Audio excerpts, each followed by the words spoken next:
Welcome to the Jurassic Park-Cast, the Jurassic Park Podcast, where guests chat with me about Michael Crichton's 1990 novel Jurassic Park, and also not that too.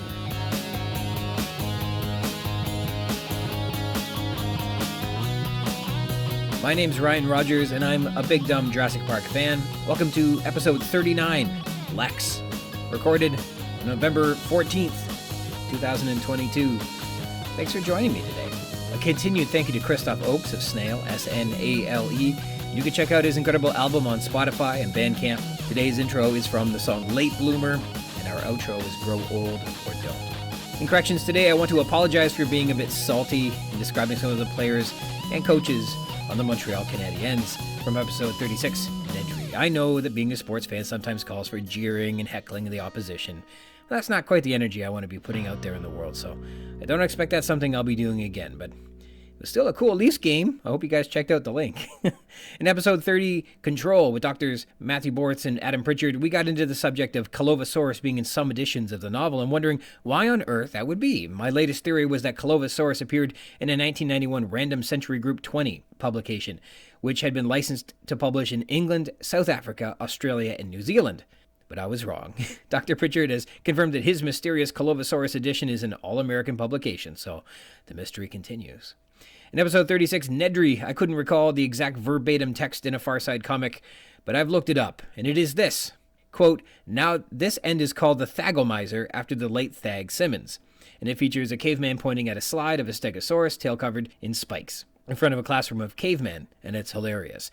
And while I'm at this, I'd like to point out that A, I got to consider my Far Side collection a, quote, reference library, and I dug back in time to find my old Far Side collections, and B, and despite what Wikipedia credits this comic as being published in 1982, maybe it was, like in a daily newspaper at some point, way back in history, if you want to find it in one of the Far Side collections, you must turn to In Search of the Far Side, first printed in July 1984. You can find the panel on page 9. It was subsequently featured in the Far Side Gallery from November 1984 on page 127. Find it there. Dinosaur news. As introduced in episode 34, The Main Road, and the astonishing new paper that suggests that the missing stem lineage of ornithischians in the late Triassic is found to be the Silosaurid sister group to Dinosauria, I thought, let's take a closer look at what this sister group of dinosauromorphs are, especially if they're going to be included in the dinosaur club. So back in 2010, in the journal Nature, the new dinosauromorph family, which we learned may be actually the direct ancestors of ornithischians, was named Silosauridae. At that point, they didn't realize they were naming a very probable lineage of dinosaur, but rather a sister group very similar, but not actually related, to Dinosauria. Quote, the early evolutionary history of Ornithodira, the avian line of archosaurs, has hitherto, as of 2010, been documented by incomplete or unusually specialized forms like pterosaurs and silosaurs, says the abstract. It continues, quote, recently a variety of Silosaurus-like taxa have been reported from the Triassic period of both Gondwana, the continent in the southern hemisphere 200 million years ago, and Laurasia, the continent in the northern hemisphere 200 million years ago. But their relationships to each other and to dinosaurs remains a subject of debate, says the paper again from 12 years ago. The paper reported on a new avian line archosaur from the Middle Triassic of Tanzania. They called Azylosaurus congwe, and they placed it in a new family, Silosauridae, which they went on to describe as a group that were, quote, diverse and had a wide distribution by the late Triassic, with a novel ornithodiran bowel plan, including leaf-shaped teeth, a beak-like lower jaw, long gracile limbs, and a quadrupedal stance. So that's a description of your silosaurs.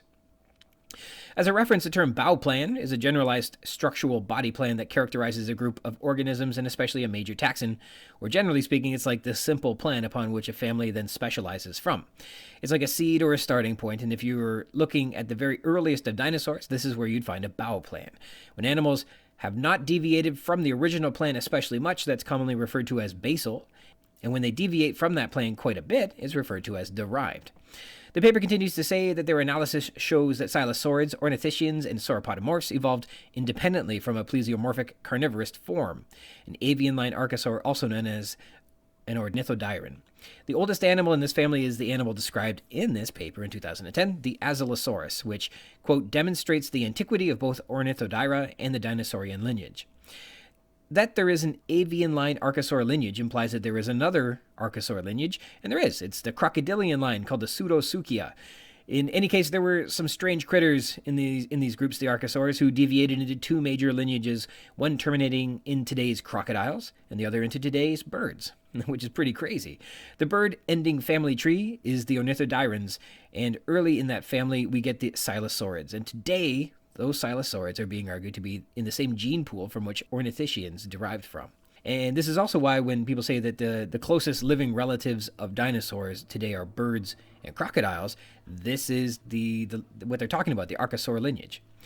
So that said, back in 2010, as this clay was being introduced, the authors were firm on their opinion that Silosaurids were not dinosaurs, but deserved their own family. Silosaurids were distinct from other ornithodyrans because they possessed a unique combination of character states, including distinct features on their occipital bones, their femora, and their hip sockets.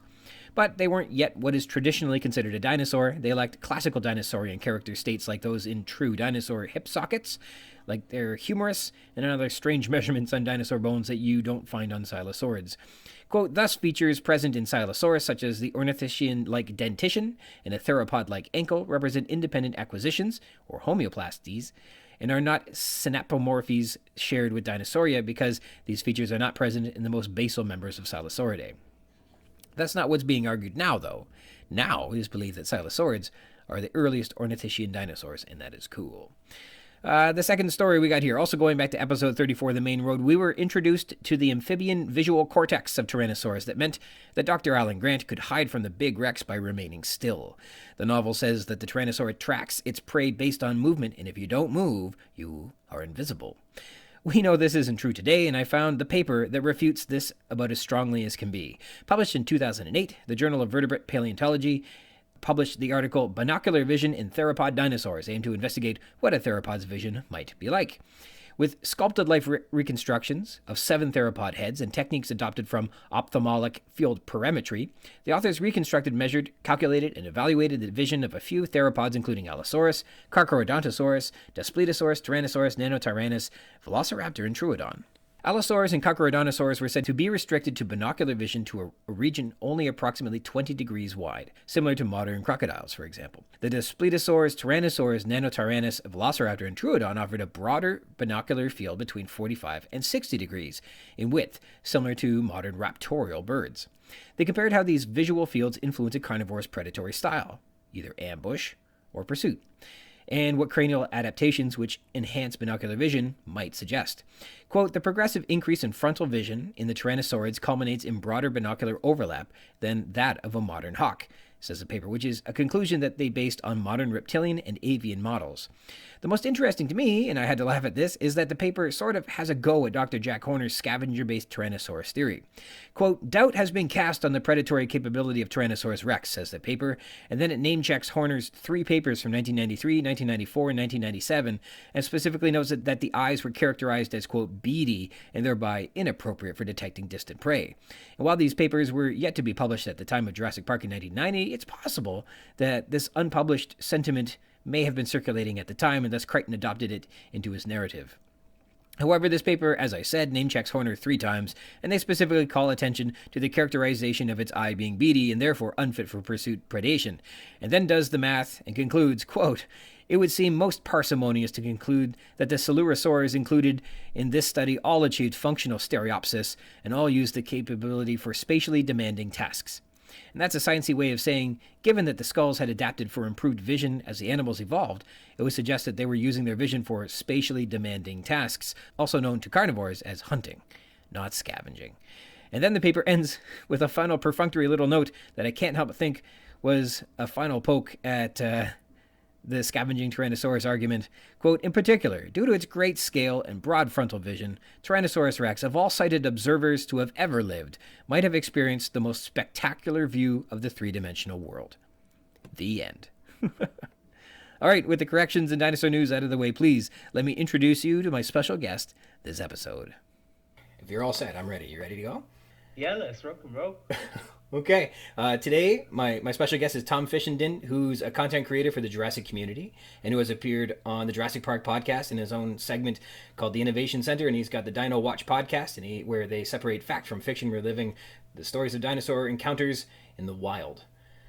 How you doing today, Tom? Yeah, I am good, thank you, Ryan. Thank you for having me on. It's very surreal hearing somebody read out the Dino Watch description I wrote back to me. Wasn't quite ready for how much that broke the fourth wall for me, but yeah, I'm doing great. How about you? I'm doing terrific, thank you. So you'll remember this. Tom and I met back in 1995 when we were both driving on a game trail on Isla Sorna, and we were surprised by a buck tyrannosaur who spotted us, walked to the front of our car, squatted down onto the hood, and wriggled its hips back and forth in a quick motion, making a metal creak, and then it stood up again, making the car spring back up, leaving behind a pungent white paste from its anal scent glands. I recall you'd brought a series of solvents. I'm still not over those glands. You'd brought solvents to clean things, but you were not prepared for dino musk. It's been many years since then. Are you more prepared to clean dino musk in your travels today? I think so. I've had a few instances, I've had this time where I was hiding underneath a Jeep and somebody tried to push me out and get a Rex to eat me, but apart from that, I'm all good. Very good. All right, so speaking of world travels, I am in Ontario, in Canada. Where are you located today? I am in Kent, in the United Kingdom, so I am about an hour outside of London. All right, is that north or west or south or? It is south. Okay. Southeast England. Right on. So that's famously the land of the iguanodons. Does England just love the iguanodons? Are they the best? I mean, they are quite cool, and there is a town in Kent that actually has the iguanodon on its coat of arms. Oh, yeah? So it's the only place in the UK that has a dinosaur on its coat of arms. So clearly they are very special to us here in the southeast. So when I was just little, England is also home to one of my favorite dinosaurs when I was growing up, and that's the Baryonyx, because first of all, it was new and it was cool at the time, and it also had 2 Y's and an X in the name, which is like, if you're in grade 2, that's hot. X's and Y's in a word that's a special word. So it was already a winner there. And Baryonyx continues to be awesome.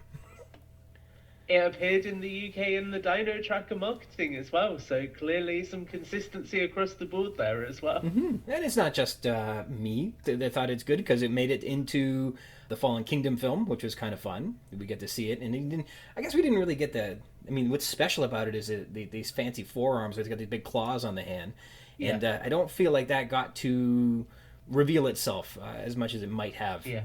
Which is too bad. But I feel like that would be better for an R-rated novel where you could do some serious damage with those things. Mm-hmm. I'm trying to recall. I know we've seen the raptors digging to try and get underneath the shed wall. I'm trying to recall if we saw the Spinosaur digging or not. But certainly I feel having... like it did at some point. I don't recall either. But certainly the Baryonyx could have at least scratched away at something. Would have been fun. Yeah. The only liquid it got to swim in was apparently molten magma, so that was interesting. Yep. Well, so if you're south of London, that means that you're even a little bit closer to the Isle of Wight, which would be a neat place to visit. What's a good time of year to go and visit the Isle of Wight? I'd probably say over the spring and the summer months, just because I've actually been there, and you have... I can't remember the name of the palace that's on the island, but there's a lot of history to do with it and the people who live there owning lemurs. And it's just a really interesting place to go and explore, and it's quite scenic as well. So definitely the spring and the summer, when you have longer days, you can get out and make the most of it, and the most of being outdoors as well. Oh, wow. Do they still have lemurs over there? I don't know. Okay. I remember we went over there when I was a kid and I got a cuddly lemur, but I can't remember if I saw a real one. I have a feeling it was like a house-trained lemur, and the name that's coming to mind is Longy, but I can't remember if that's actually it or not. But I'm sure there was a lemur that lived in a house on the Isle of Wight. Interesting. So I found you to be a guest because you were misguided enough to follow my Twitter account, and with a handle like Tom Jurassic, I was compelled to think, surely I can sucker this guy into coming on my show at some And then you spoke to me and you were like, he doesn't know anything about Jurassic Park. What? Why am I even talking to him? And so what's more fun is how engaged with the your fandom into the Jurassic Park franchise that you are when I looked into that. And maybe you'd start off with what came first for you when it came to engaging with the intellectual properties. Was it the film? Was it the novel? I think I read somewhere that you might have been first enthralled with it by a video game. So I'm gonna blow your mind, Ryan. As the looks probably give away, I am a much younger gentleman than I may appear. So I actually got sucked into the franchise through the viral marketing for Jurassic World. Okay. So I was really into Primeval as a kid growing up, which is a British dinosaur TV show that is fantastic. Mm-hmm. And I sort of got to the end of that. That series got cancelled, and I was like, okay, I want to find something else that's dinosaur related. It just so happened that Primeval ended around 2014, 2015, and there was this little film called Jurassic World coming out. So I got absolutely sucked into the marketing. I was studying creative media at the time, so the way they had sort of shot specific content for the Isla Nublar website and had structured it as this kind of in-universe content created within the boundaries of that resort that InGen had created was really cool to me. So I got sucked in through that. I did a initial segment on the Jurassic Park podcast, and I can't remember what it was about now, but I listened back to it recently, and if you're listening to this, don't go and find it, because it's just me essentially calling in and rambling for about 10 minutes about some random topic, and that was it. And then from there, we've just slowly built things up and actually learned how to talk to other people along the way as well. Mm-hmm. That's fun. That's fun. And obviously, the Jurassic Park podcast has become a home where you can share some of your fandom with people and engage with it in an important way.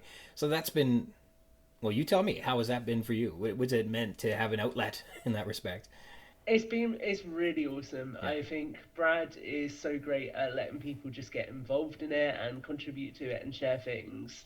And that's really the same with everyone I've worked with. So I work really closely with Jurassic Collectibles. I upload half of the content on that channel. And again, working with JC behind the scenes, he's really open for anything. And also Tim at Collect Jurassic, who I write articles with every now and then. He's again really collaborative. And that's what I really like about the Jurassic community is so many of the people who are in it are just genuinely really excited about dinosaurs and really excited about the films, and they want to get involved in content. They want to create things. I mean, if you look at the audio drama I'm working on that I'll talk about a little bit later, just having people actually say when I put a call out there, yeah, I want to come and do some voice acting. I know you're not paying for it, but that's fine. I'll still get involved. That kind of enthusiasm and energy from the community is really infectious, I think. And there's not a small group of people. It looks like there's over a dozen people at the Jurassic Park podcast that are working together over there. So that's a good crew if you're looking to draw support to do something fun. Yeah, there's a lot of awesome people over there. But I mean, even beyond that, just generally on Twitter, there's so many sort of names that will pop up all of the time, and it's all the same people interacting and engaging with each other, supporting each other's projects. And I think that's what's really awesome about this community particularly, is the community itself is an outlet, because there's so many people making different types of content and sharing it with each other and sharing each other's content, that I think is really quite unique to this community. So the audio drama, the Dino Watch podcast, feels to me sort of like, if you haven't read the book, this will sound awful, but like if you've read World War Z, it's awesome. Yes. And it's this interesting little bits and pieces of stories from all over the world that show a global catastrophe occurring. Whereas the film, boy, you'd slap me in the face if I said anything like that. But instead of zombies, this sounds like it is with dinosaurs, and instead of a novel, it's an audio drama. So, I mean, what are how far have you got in it, and what's the dream going forward? What's it going to be? Okay, so Dino Watch is sort of a precursor to something else. So Dino Watch was essentially something really fun I wanted to work on, where it got close to Dominion launching, and usually when there's a film launching, I'll try and work on an extra special piece of content or something that's just really fun for people. And I realized that I hadn't worked on anything, and I wanted to do something that was not going to be that intense in terms of the resources I need to achieve it, but would still be quite fun. So I thought about the end of Battle at Big Rock and all of the like montages in that of different people going about their lives. And I kind of started thinking, what are those people like? How has that experience impacted on them? And what other encounters might they have had? And that kind of informed that. So we sort of went through, we produced a whole season on that. It ends with the US Fish and Wildlife Service shutting it down. And that was kind of a really fun sort of first attempt at doing a semi-Jurassic audio drama, but something that was not really properly scripted to any great extent. It didn't require any sound effects or anything like that. It was just really a dive into that world to see what those characters were thinking. And off the back of that, I really enjoyed that. I feel like there's a lot of scope to explore that sort of space of time between Jurassic World Fallen Kingdom and Jurassic World Dominion, and there's so much potential for stories in that sort of area of time with these encounters going on, that I've started working on a proper audio drama series that's fully scripted. It's got a full cast, it's got a sort of sound design, it's got its own original score, called Tales from a Jurassic World, which is going to be all about exploring that period of time. So we released a Halloween special earlier in the year, which is a little peek at what that series is going to be about, and it's going to follow the US Fish and Wildlife Service as they adapt to dinosaurs in the wild, and it's going to look at some of the encounters they have, what kind of animals are out there, perhaps where did some of the animals from the Lockwood Estate auction end up, and try and paint a wider picture of that world that I feel a lot of us wanted from Dominion, but we didn't quite get that because of the direction the story went in. So I'm really keen for this to kind of flesh out that wider world. I think you're entirely right that especially the Jurassic World Fallen Kingdom ended with a montage showing dinosaurs sort of their first, poking their head out for the first time into the natural world, and then was it Battle of Big Rock where at the end of that they had another little montage as well that had a bit more, and I feel like some of that was in Dominion. Like, did they repurpose some of that? Yeah, I think it was there. I think some of it carried over. Yeah, and so that was the hook. They're like, wow, we're gonna have a global experience where we're gonna see dinosaurs interacting with people in the real world, and feeling like that was going to be maybe a greater presence in the film than it was. Yeah, which was too bad because maybe the marketing could have led us in a more authentic direction as opposed to teasing us that it was going to be more like that, and perhaps set our expectations in a different way. Well, I mean, marketing did also say it's the final film, and I think it's very unlikely that it's the final film. Fair enough. So when you're envisioning creating an audio drama and trying to create characters that have had experiences with real dinosaurs, you must be therefore trying to imagine what perhaps an authentic dinosaur behavior might be. So when you're looking at how to recreate what sort of experiences people may be having with dinosaurs that are interacting with people in a modern world, what are some of the challenges and what are some of the outcomes that you're hoping to move in? What direction you're hoping to work with? So it's really interesting. I guess it was kind of threefold, which was what are some of the sort of everyday situations where a dinosaur being there would suddenly make it so much more dramatic? What are somber moments that we experience with animals? So, obviously we share our world with animals, we have an emotional connection with them, and every now and then there will be things like animals having to get put down for different reasons or things like that, and how do dinosaurs factor into that equation and what's the emotion there? And then also thinking about the wider narrative that's at play. So season 1 is very much about picking up in the shadow of Fallen Kingdom, exploring what's happening when those animals are moving out. Are they migrating? Is there anything changing about their behavior? And then that's something that will sort of build and gradually expand upon. I have a 3-season plan for this, so I've properly thought it out and mapped it all out in terms of what I want to unfold, and the goal is very much to paint some of the picture of what's going on in the wider world, but also end in the same place where Jurassic World Dominion ends. So there's going to be a lot to do in terms of not just expanding on dinosaurs in the world, but also potentially what companies like Biosyn have been up to, what they've been doing in the background, all of those kinds of things as well. So there's going to be lots of different layers to kind of try and interweave in something that still feels digestible as well. I mean, if I could, I'd have like a 90-page script, but I don't think anyone would listen to that. Over 4 seasons, maybe. Yeah. So I had some guests on at one point, and we were kind of getting into dinosaur behavior in some respects. I think it was shortly after the Apple TV production of Dinosaur Planet, was it? had come out, and we're kind of exploring the more, not just what dinosaurs are, but how dinosaurs might have behaved. And they were very astute in their describing that if there's any behavior that you see that's common between a bird and common with a crocodile, that because they are a common ancestor to the dinosaurs, it would be very reasonable to think that those two families of animals share that common ancestry and these common traits, that therefore dinosaurs likely also shared those traits, which is very interesting and very fun. But in terms of what Crichton did with the novel, many of the analogs that he used to compare dinosaurs to the reader was through large mammals. And so there was a lot of comparing them to horses, to cows, to rhinos, to elephants, to a leopard and things like that, and to a pig, which was fine because it's relatable. And in terms of making a simile that a reader can relate to this foreign object that they cannot see, I guess that works. But it would have been more fun, perhaps more foreign, more alienating, to actually try and come up with analogs that are reptilian or avian instead. And he does some bird stuff, less lizard stuff, less reptile stuff. The Tyrannosaur swims like a crocodile, which is interesting. But there's this one scene in particular where Malcolm is observing the velociraptors who attack the cage during their tour.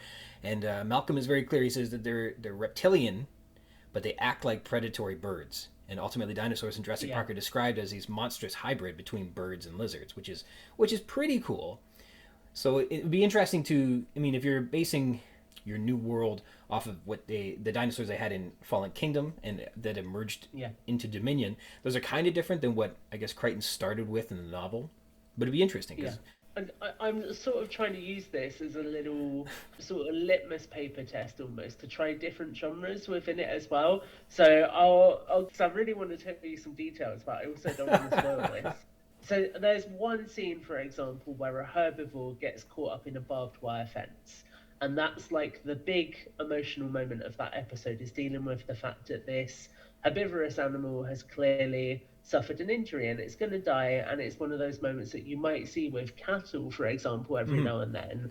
And it's that more emotive moment. But equally, you have a scene in another episode where you have a theropod that just gets really, really angry because somebody has tried to hurt it and it's not quite worked out. And so it's then behaving in that more predatory manner. And what I'm trying to sort of juggle with is tonally, what could Jurassic look like if it was to go in different directions? So if you had it in that more sort of harmonious direction, what would that look like? Equally, what would it look like if it was more horror and you have somebody in an isolated location being hunted by a predator? Sort of trying to balance all of those different things, which I feel like is perhaps more informed by the direction I feel Trevorrow was setting at the end of Dominion than necessarily the novels, in the sense that end monologue does show us a lot of different scenarios where those dinosaurs are, or in the case of the Quetzalcoatlus, where the pterosaurs are, and sort of trying to build out on that and what that looks like as well.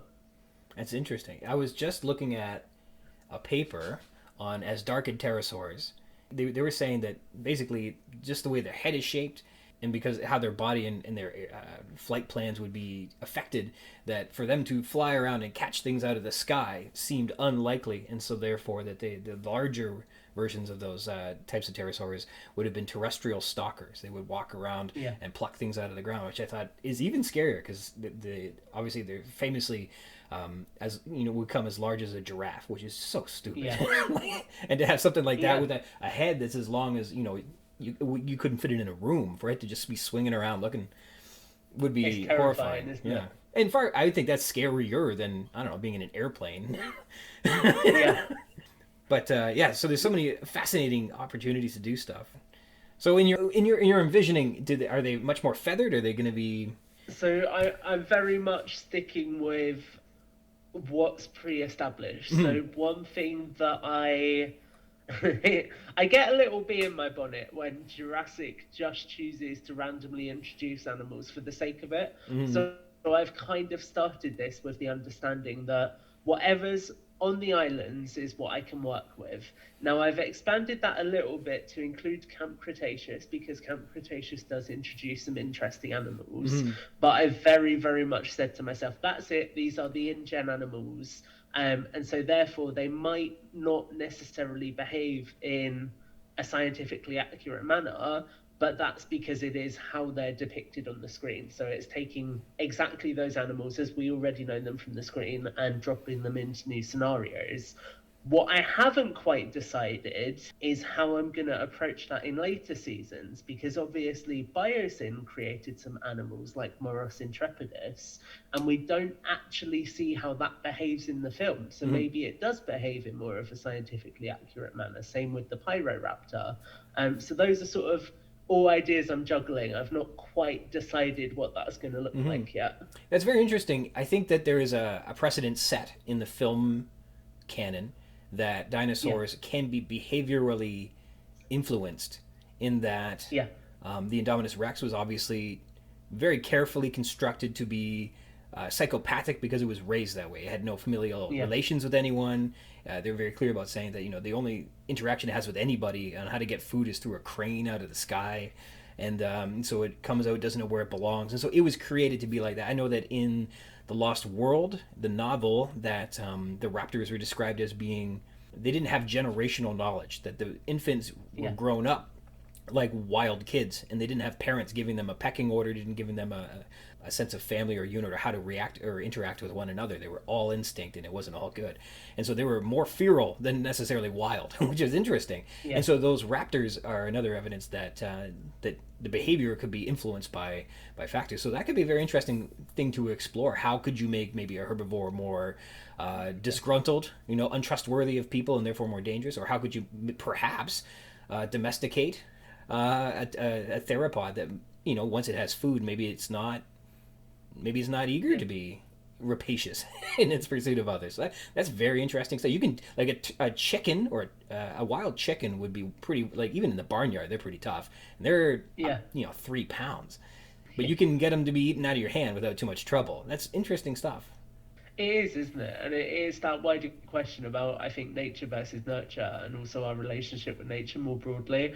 And I feel like that's what Dominion especially really opened the door on, and then it's kind of left it as, okay, now you can interpret this how you want. But it's like that closing shot of the Mosasaurus next to the blue whale. Those kinds of things I'm sure would be happening, and these are animals that are learning to coexist with animals that weren't around when they existed. So it's a whole new precedent, and that's what's so cool. Is yes, you need to keep it grounded in actual scientific behavior to some extent, but there's also a lot of unknown territory there that you can really expand on and explore. And that's certainly where I hope the franchise goes in the future as well, because I think there's a lot of interesting parallels that they could explore with the world as it is currently as well.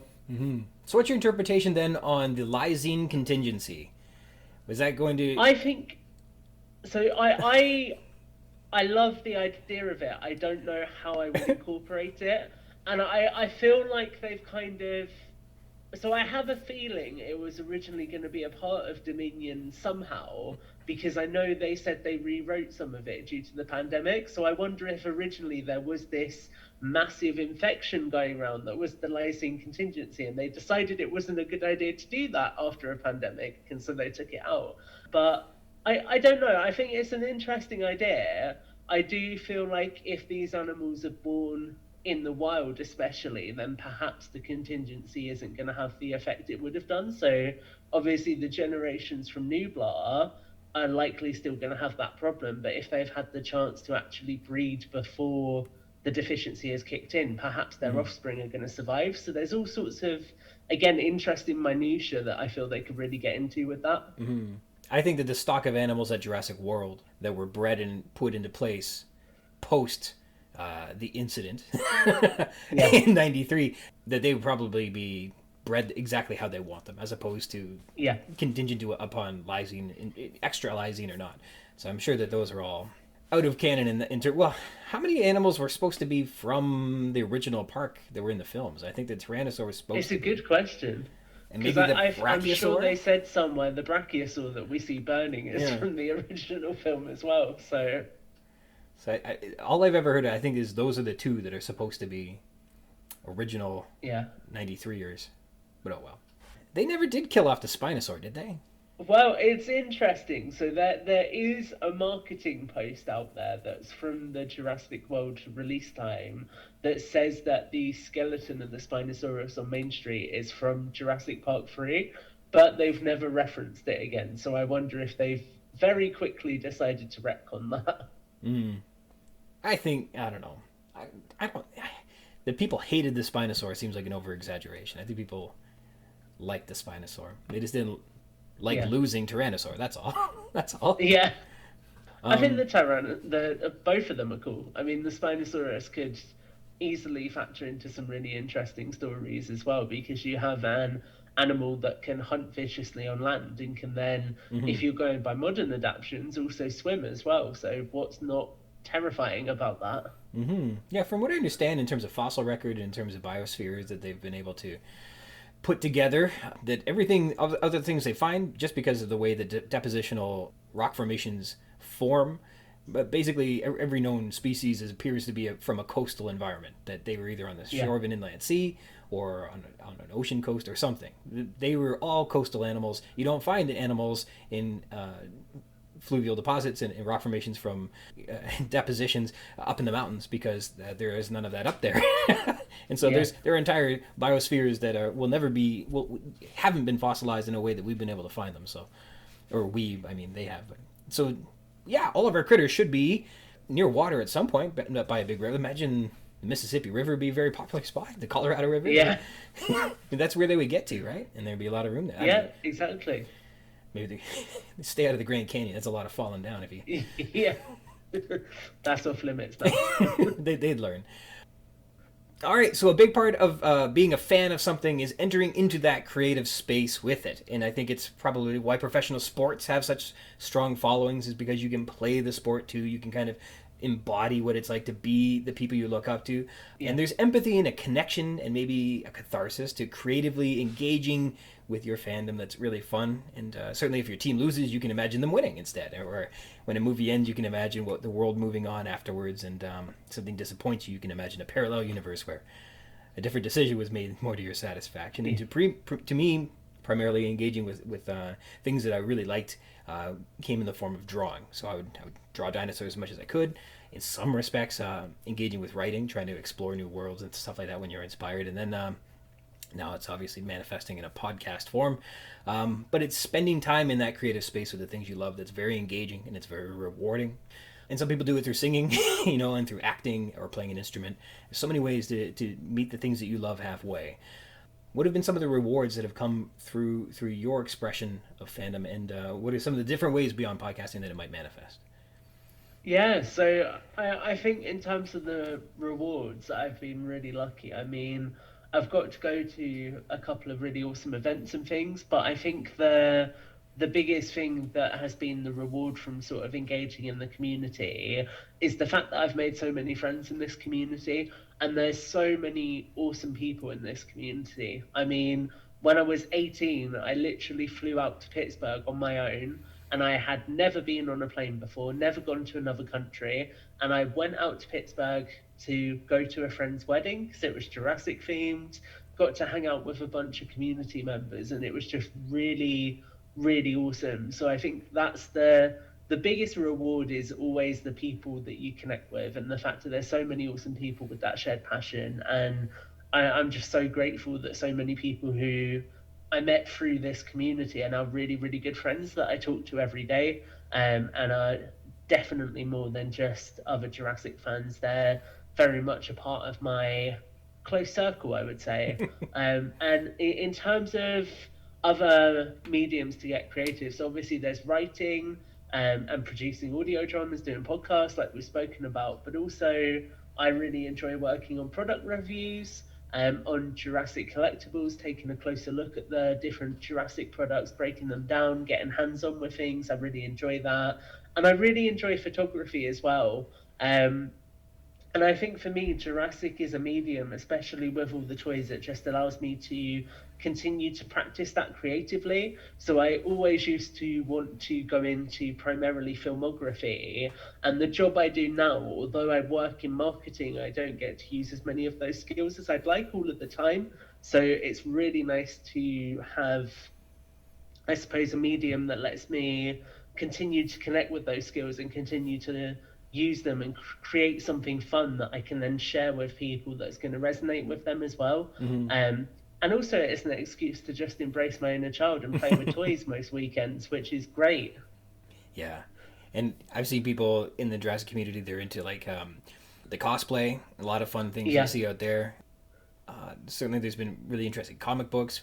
Yeah. The video reviews are always kind of fun, but there's so many different ways that people are doing new things, and it's all kind of grown out of this fascination and inspiration that comes from seeing something as profound in Jurassic Park, that did a world building, that created a real space, a real space anyhow, a believable space that people can hop in and spend a lot of time wondering about and imagining about. What a good spot.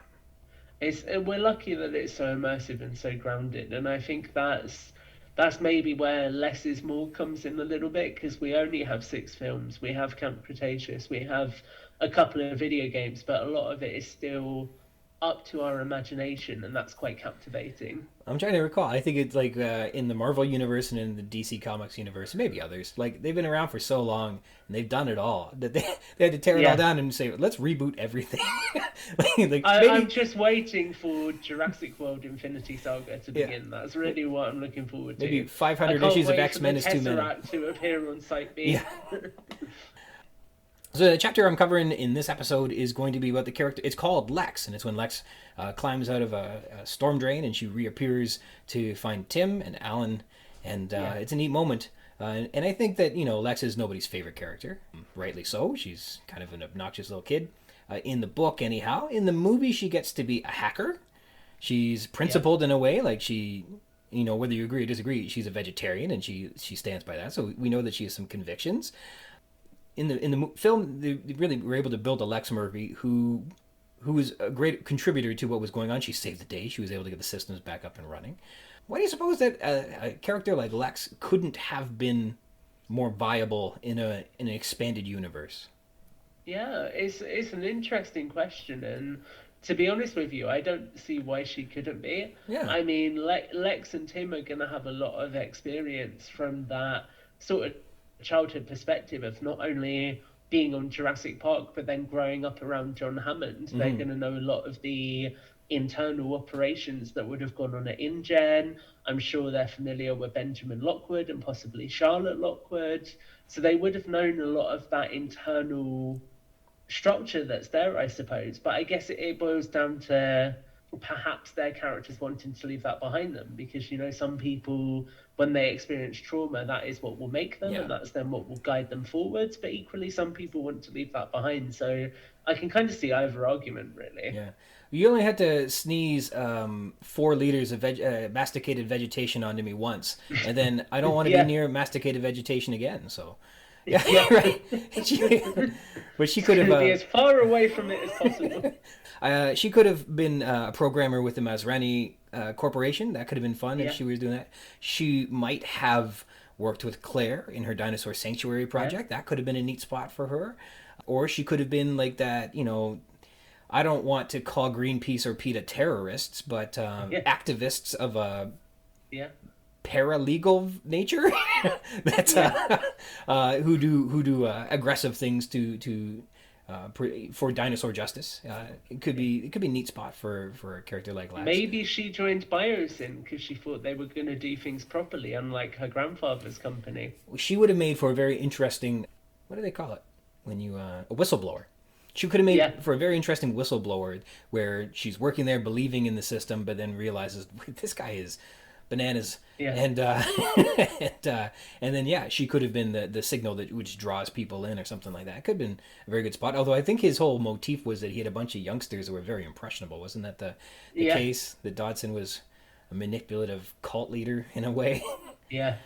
He was a manipulative cult leader who always needed his protein bars. Yes. I was hearing that maybe his protein bars were not good, and that they were actually causing his quirky dementia in a way that... Maybe he had a lysine deficiency, and that's what was in the protein bars. It was just lysine. It was crunchy. 80 grams of lysine. That's all it was. Well... and the Dilophosaurus were just trying to do what they need. Exactly.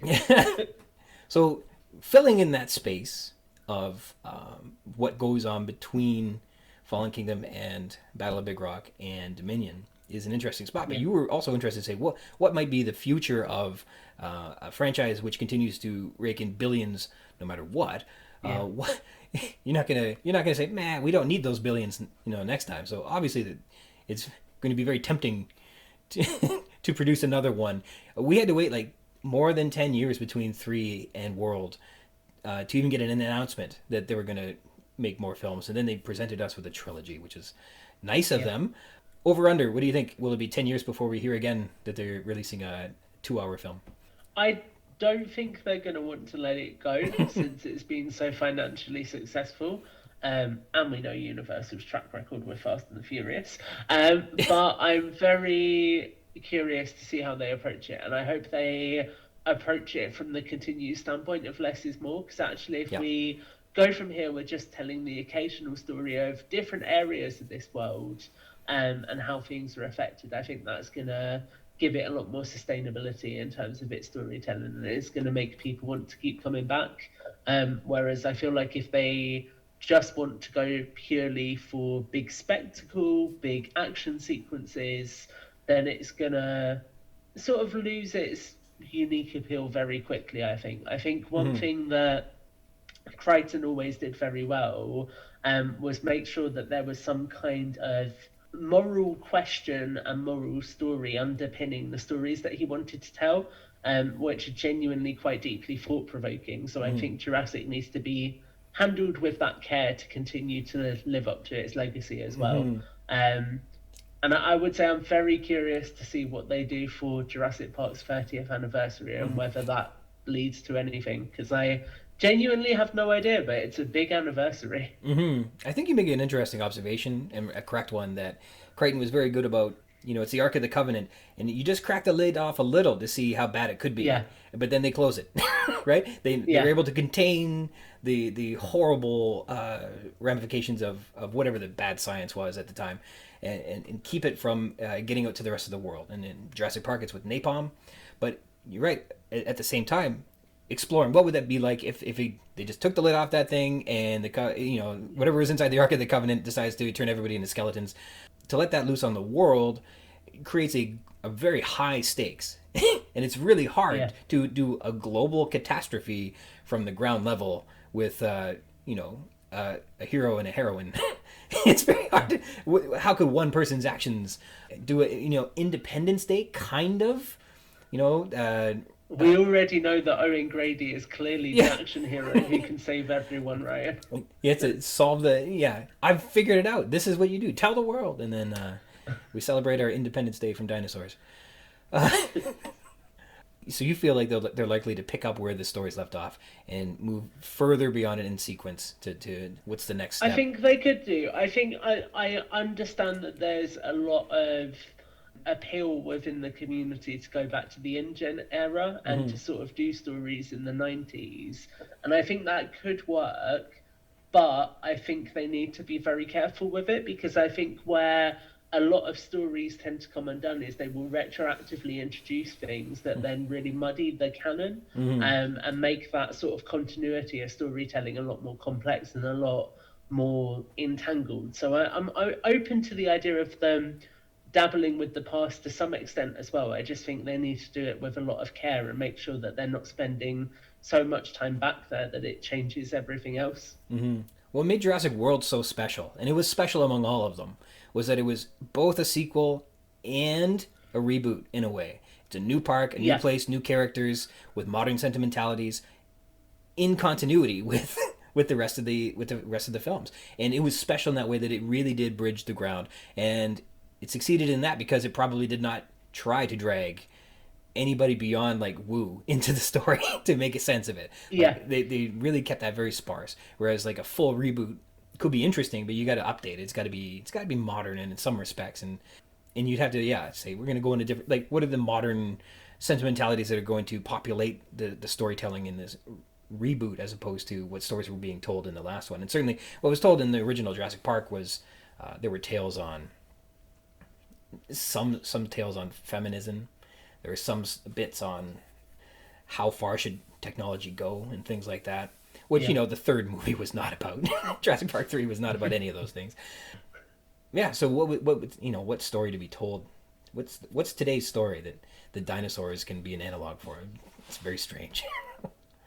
It is. I think there's always going to be the parallel between our relationship with nature, though. And I think when you look at the world we're in now, especially with things like global warming, for example, there's so many conversations to have around that relationship with nature. So I think there's still ways that they can tell new stories that resonate with people today, but it will take a much smarter script writer than I am to work out what those stories are. Mm-hmm.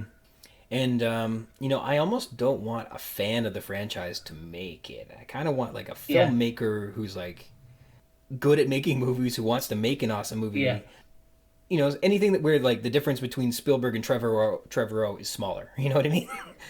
If you had somebody who just, like, I can't wait to make a strong piece that really says something, as opposed to, this film's got dinosaurs, let's make it work.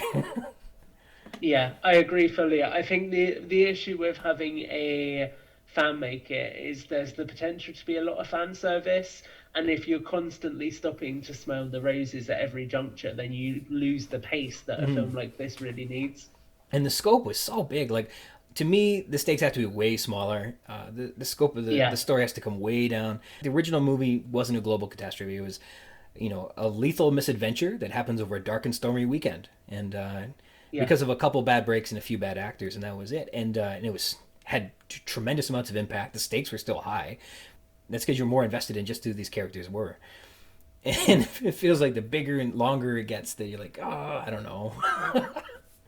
I almost feel like an interesting direction to take Dominion in would have been to have the third act be the black market sequence, and have Claire and Owen there having an encounter with either the Therizinosaurus or the Giganotosaurus, and kind of having this big sort of climax of the third act being, okay, somebody else is making dinosaurs now as well, and then sort of leave that open. So you're still doing that smaller story, but you're also showing that there's more going on. This science is spreading and more people are starting to use it. Because I feel like that was maybe Dominion's weakest point, is the fact that all of these dinosaurs that we've never seen before suddenly appear, and there's nothing done to explain that. And that, I feel like they really missed something, especially when it comes to the Parasaurolophus redesign, for example. I understand why they wanted to redesign it, to try and make it more accurate, but why not use that as an opportunity to show that there's other people now creating dinosaurs? These aren't the same ones from Nublar, and then that just gives you so much more that you can explore as well. Or wouldn't it have been something? Because in the novel, this idea that you could have a pet dinosaur, and there was this pet food that you could only feed the dinosaur, which is kind of along the lines of like the locust adaptation. But I think the famine, the global famine that they were at risk of experiencing, would have been more fun if it had been, because a herd of apatosaurs walked by, they could wipe out Idaho. You know what I mean? Yeah. they're walking natural disasters in terms of just how big they are. That could have been interesting. You just have to wipe out, one province or state. It's a trouble for people. That could have been, might have been more fun if it had been dinosaurs than it had been. Then we turn into Dinosaur War, where it's just an hour of the dinosaurs getting hunted down by the US Army. and the trouble was they couldn't have people killing dinosaurs because nobody wants to see that. Yeah. So how do you make dinosaurs the villain, but you can't touch them? That's tough. It's a hard challenge to juggle. Mm-hmm. We only got a little bit of time left. Where can people find what you're up to? Yeah, so best place to follow me is Twitter, if it continues to exist, at Tom_Jurassic, or if not, on Instagram as well. And just keep your eyes peeled for Tales from a Jurassic World, which should be airing in 2023. I am very excited about that. Hopefully it's a fun little roller coaster for fans of the franchise. That should be exciting. You know what we should do? We should quit relying on one platform. We should embrace the hashtag. Yeah. We should just have a hashtag. You Google that, and the results pop up for you. That could be fun. You heard it here first. I'm going to start a hashtag Tom Jurassic. Well, I will say we did during the first year of the pandemic, we created a hashtag called hashtag Stay Safe, Stay Jurassic, Okay. which was designed to connect Jurassic fans, and it was just sharing content and things that people could engage with. So do go back and look at that, because there's some really nice content on that, and I think it shows how the community can really come together sometimes. So it's something really nice to reflect on. Mm-hmm. Yeah, and that hashtag, any public post should result in you should get Google results from it anyhow. That might be the hack we're looking for. We'll see what happens. It might. Awesome. Also, this chapter is when Ed Regis dies. Do you have any final departing words, memories? Do you have a eulogy for Ed Regis? Ed, we hardly knew you. Should have stayed in the car. His mistake was they all didn't run a lot faster, a lot sooner. Really. Yeah. They should have just gone. No, my parting words for him would be, when you think there's just one T-Rex, assume there's more. Fair enough. They're trouble. Well, thanks so much for coming. I hope you've enjoyed yourself. Yeah, it's been a lot of fun. Thank you so much. It was nice to meet you after all. And yeah, likewise.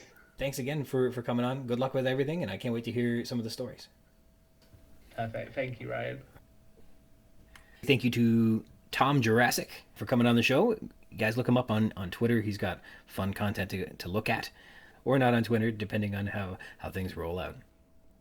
All right, this week's text is Lex, spanning from pages 210 to 217. In a synopsis, Tim finds Lex hiding in a culvert under the road, and they climb out to find Dr. Grant.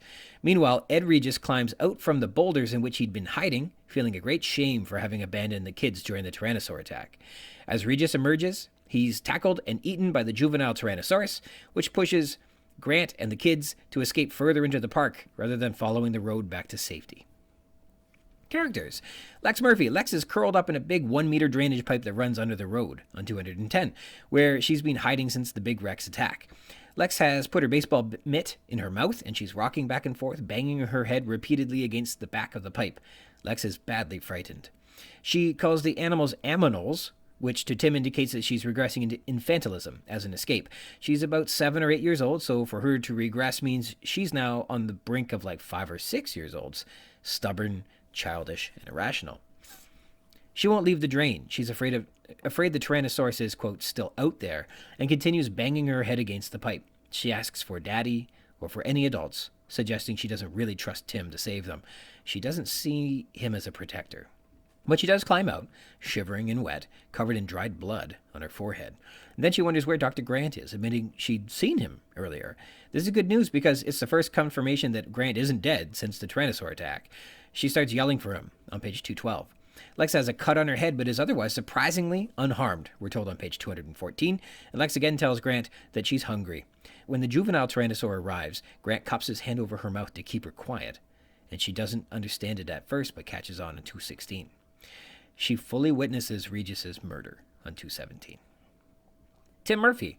Tim is wearing the night vision goggles and can see Lex hiding in the dark culvert, and he's relieved to see that she's unhurt. Tim tries to tempt her out of the pipe with the goggles and her baseball, and when she refuses to move, Tim doesn't have a fit or complain or order her around. He just kind of plops himself down in a puddle and tells her he will just sit and wait.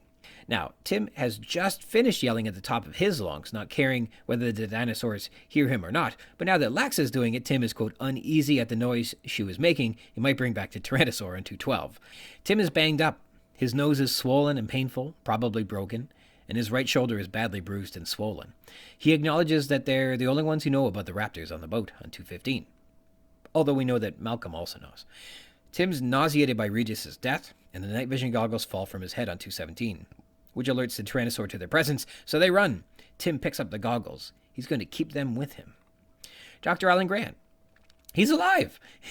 He has a big tear in his shirt on 212, we're told. He appears from back where Tim's Land Cruiser was at the bottom of the big coniferous tree. And Grant has been looking for the kids, and he's thankful he's found them. Grant believes he was knocked out after being kicked by the Tyrannosaur, which also resulted in his shirt being ripped open, and a large abrasion down his right chest, which was bleeding, burned when he moved, but has since clotted and should be fine. He can't believe they're all still alive because the Tyrannosaur should have, quote, killed them all easily. Grant says he's hungry and that they have to make sure they report that there are stowaway raptors on the ship on 215. He doesn't believe it's safe to walk up the road back to the visitor area because it's likely that the juvenile Tyrannosaur is up the road too. Their next plan is to sit and wait for someone to come and get them. And he observes the Tyrannosaurus's behavior during the Regis attack and then takes the kids' hands to escape when the Tyrannosaur notices that they are there. At Regis, he's shivering, and cold mud covers his hands and face, we're told on 212.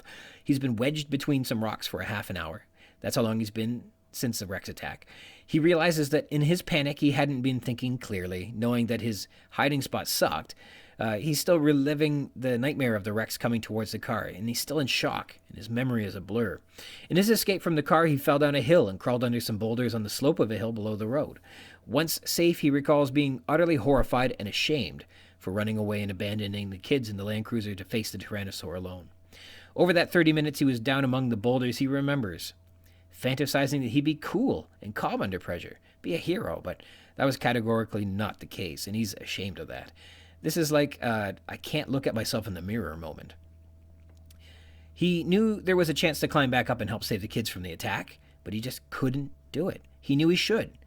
He may have even wanted to, but he couldn't do it. He believed it was hopeless anyhow. Recall, Grant felt hopeless and couldn't think of a single thing that might save them earlier during the attack too. He couldn't save the kids from the Tyrannosaurus, and then he rationalized that nobody will have to know about his cowardice on 213 or what actually happened, so he stayed put, trying to ignore worrying about the kids and what Hammond might say. He only emerges from the boulders because of a, quote, peculiar sensation he noticed in his mouth. His face and skin feel funny, and horrifyingly he realizes he's covered in leeches. And he's startled from his panic to realize that Lex is yelling for someone, that she's alive. He realizes that he may still be able to help everyone out after all, and so cleans himself off and goes to climb up the embankment to rejoin with the survivors. That fear is still brimming at the surface, though. As soon as Lex stops yelling, he worries that the Tyrannosaur is back, second-guessing himself and thinking he's already halfway home, since he's already at the bottom of the hill, rather than marching back into danger. Noticing the juvenile Tyrannosaur, Regis hugs against the tree and remains as still as possible in 216, hoping to go unnoticed. And he's initially successful, as the Tyrannosaur passes him and heads up the road. When attacked, he doesn't curl up in the prone position. He fights for his life. He's swinging his arms, he's yelling, and he's punching the dinosaur in the snout, and he gives a gallant effort to try and live. Tyrannosaurus. Grant believes the dark shape that darted between the cars before the Big Rex attack was the juvenile Tyrannosaur in 215. The Tyrannosaur is very quiet in the forest, and its breathing is like that of a horse. It has a strong curved neck and a square head. It's 8 feet tall, moving with the clumsy gait of a young animal, almost like a puppy, we're told on 216, and as the Big Rex, when Regis doesn't move, the Tyrannosaur doesn't see him. In attack, the Tyrannosaur roars and strikes Regis with a swing of its head and pins him on the ground with its hind leg. It's portrayed as youthful, curious, and playful. Localities. We're outside the Tyrannosaur paddock. Running under the main road is a culvert called the drainage pipe, which is 1 meter in diameter. As well, Regis has fallen down a small hill and climbed amongst some boulders on 212, and recall that the road system is raised up so that riders can view over the fences and into the paddocks. This hill harkens back to the setting as described earlier. It's later described as a hill, which must be fairly large. Regis can't see what's at the top of it from the bottom.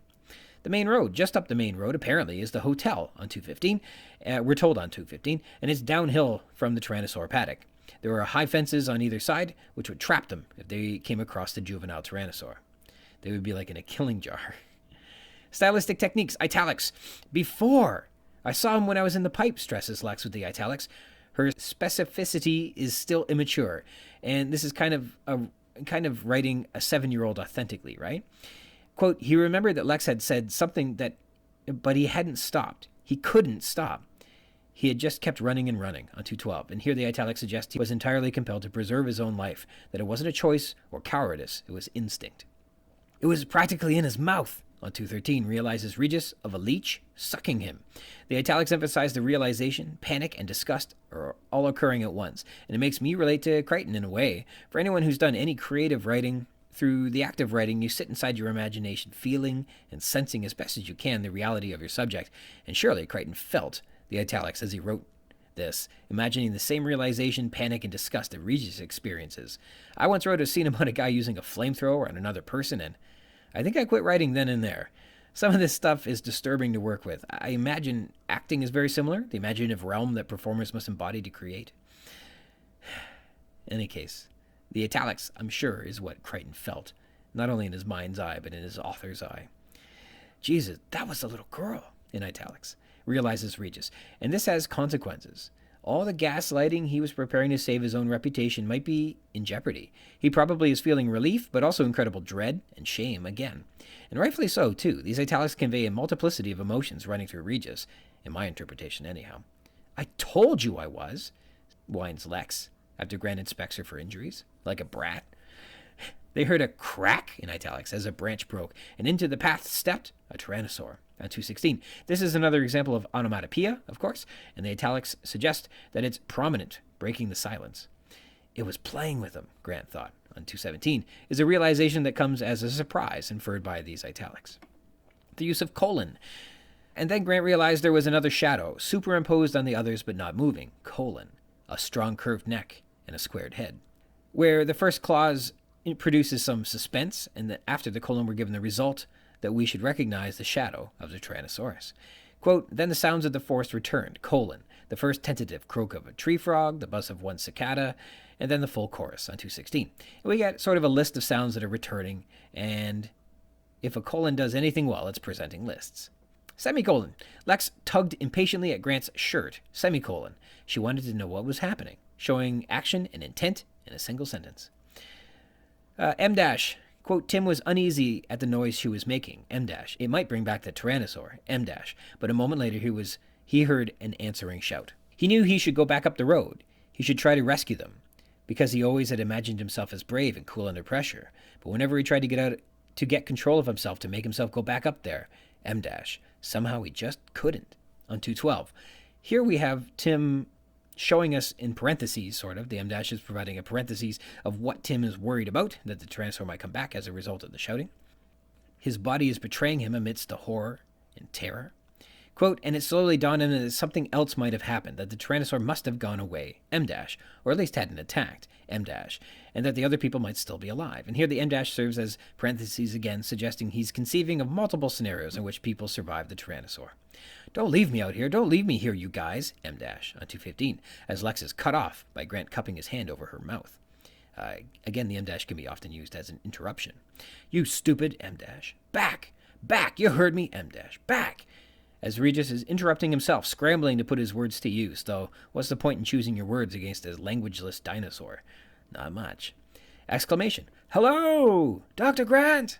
Here the exclamation suggests that Lex is calling out in a shout, searching for Graham. Get away! Back off! Go on, back off! On 217 yells Regis at the Tyrannosaur, which gains him some space. Yeah, you heard me. Back off. Get away. Emphasis and exclamation as Regis attempts to alpha dog the juvenile is commendable, although, I mean, it's not going to work. Tension. And Crichton does a great job creating a spooky atmosphere with the haunting imagery in this chapter. He lets the scene build tension, and then he releases it, only to make a sudden attack on 216. The attack came from the left, shocks and surprises you as you release the tension just a little, showing that this is, a well-crafted attack. It's well done. Horror. And the haunting, horrifying conclusion to Regis' journey is captured horrifically with his yelling. He's making an effort to thwart the attack by asserting his dominance over the Tyrannosaur. It's a juvenile.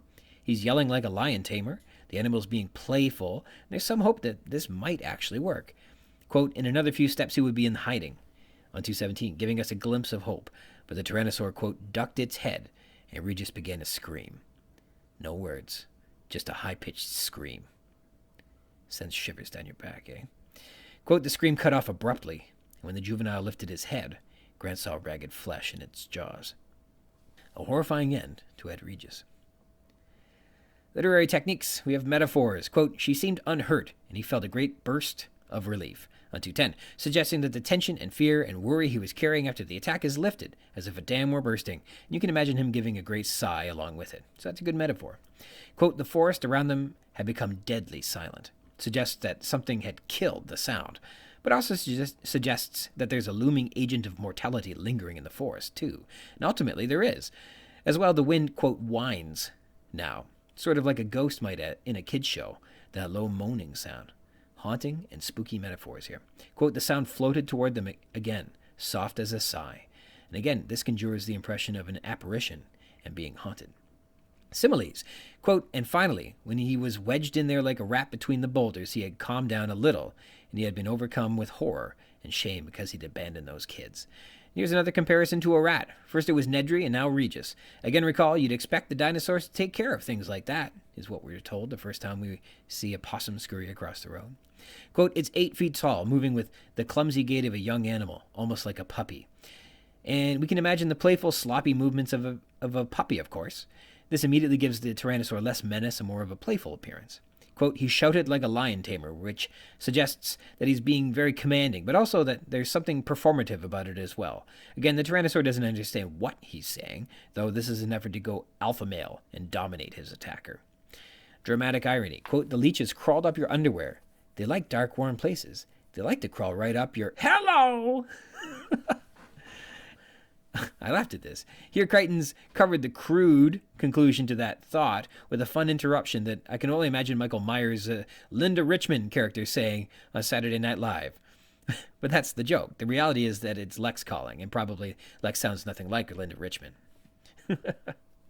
Analogy. Quote, and the realization made him pull himself together in an instant. The way you get sober in an instant when the cops pull you over, and he felt better because now he knew what he had to do on 213.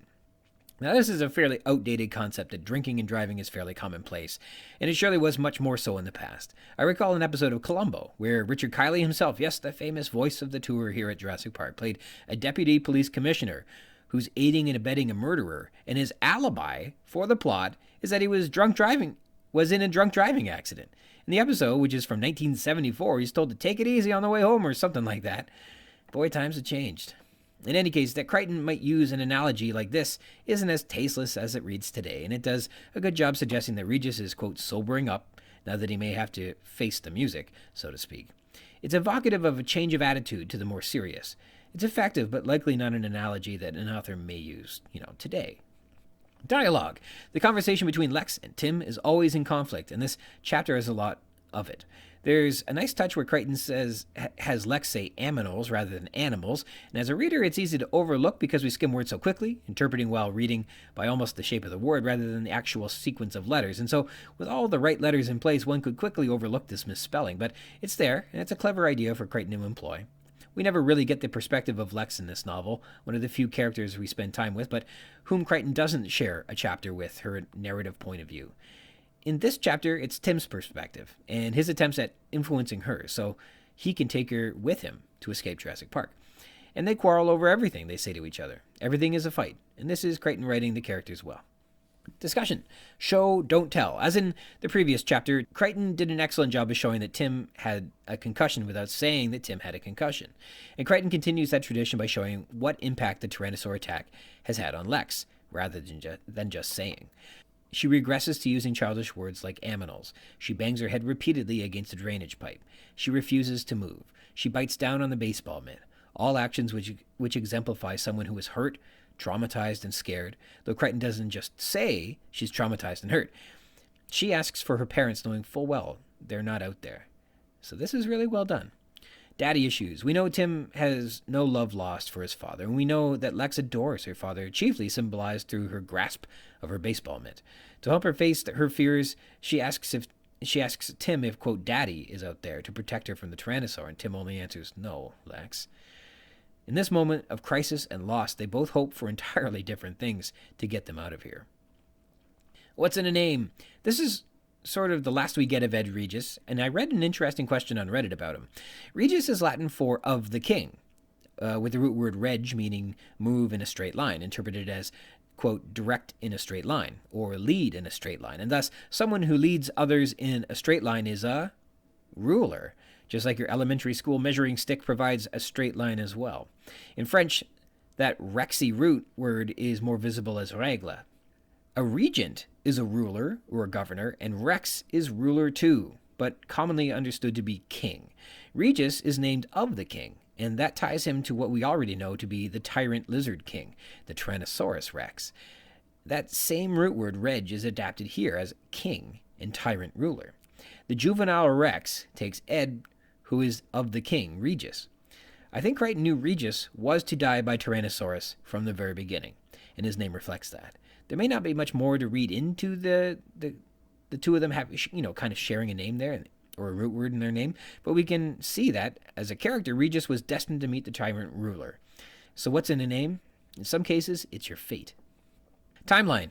Regis says he's been hiding in the rock for 30 minutes. We're told on 212. That puts us around 7:30 p.m. To put that in perspective, the power has been out for 30 minutes. After Nedry activated his trapdoor, he slipped out into the park and was eviscerated by a Dilophosaur. The Tyrannosaur escaped its paddock and destroyed 2 land cruisers before walking off into the jungle, and Grant has reunited with the kids. Meanwhile, a herd of Apatosaurs delayed Gennaro, Sattler, and Harding in a gas-powered jeep before they came across a pack of compies. Meanwhile, Hammond and Wu decried the economic benefits of investing in pharmaceuticals, and John Arnold probably smoked a half-pack of cigarettes in there too. So, a busy half hour on Isla Nublar. And then Regis gets eaten by leeches and a Tyrannosaurus on top of it all. Believe me, I know. Continuing the trope that everything Ed Regis says and thinks is wrong, he believes the kids can't be saved, so he doesn't bother trying. And of course, he was wrong. Before we go today, I want to say thank you again to Tom Fishenden, who you can find online as Tom Jurassic.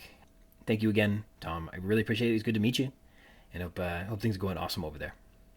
I want to sign off today thanking you for joining me. If you want to read along in the book and add some thoughts to what we've been discussing on the show, or be a guest on the show and chat with me about anything you like about Jurassic Park, you can do that by connecting with me. I'm at ryansrogers@gmail.com.